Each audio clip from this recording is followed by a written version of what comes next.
దైవ మర్మములు. సహోదరుడు భక్తి సింగ్ గారి అనుభవములో దేవుడు ఆయనకు బయలుపరిచిన దైవ మర్మములు. జూన్ 12. ఒకడు క్రొత్తగా జన్మించితేనే గాని అతడు దేవుని రాజ్యమును చూడలేడని నీతో నిశ్చయముగా చెప్పుచున్నాను. యోహాను సువార్త 3:3. దేవుని స్వరమును విని సౌలు పౌలుగా మార్చబడెను. అపొస్తలుల కార్యములు 9:3. అతడు దమస్కునకు పోవు మార్గములో ఒక వెలుగును చూచెను. అది సూర్యకాంతి కాదు గాని దైవ వెలుగు. సౌలు ఆ వెలుగును చూచినప్పుడు నేలను పడెను. సౌలు తన కళ్ళతో ఆ వెలుగును చూచినట్లు మీరు అట్టి వెలుగును మీ కనులతో చూడకపోవచ్చు.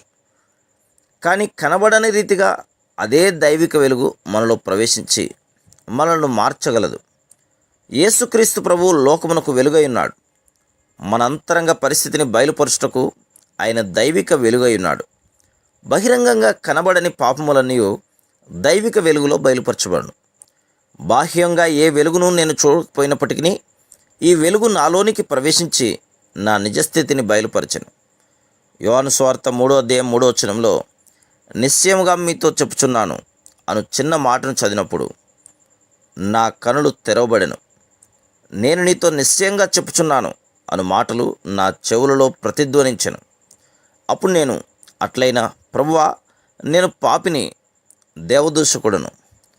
నేను 1919 సంవత్సరంలో బైబిల్ను చింపినవాడను అని ఒప్పుకొంటిని.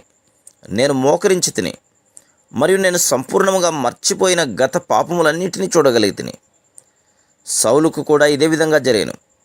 అతడు తన సొంత జ్ఞానంతో దేవుణ్ణి వెంబడించుచుండెను.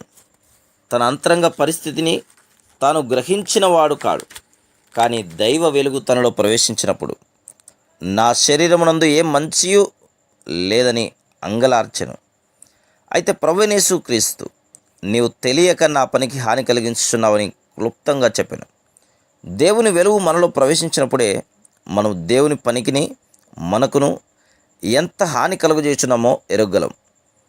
దేవుని వెలుగు మనలో ప్రవేశించినప్పుడే మన నిజస్థితి బయలుపరచబడును. Praise the lord.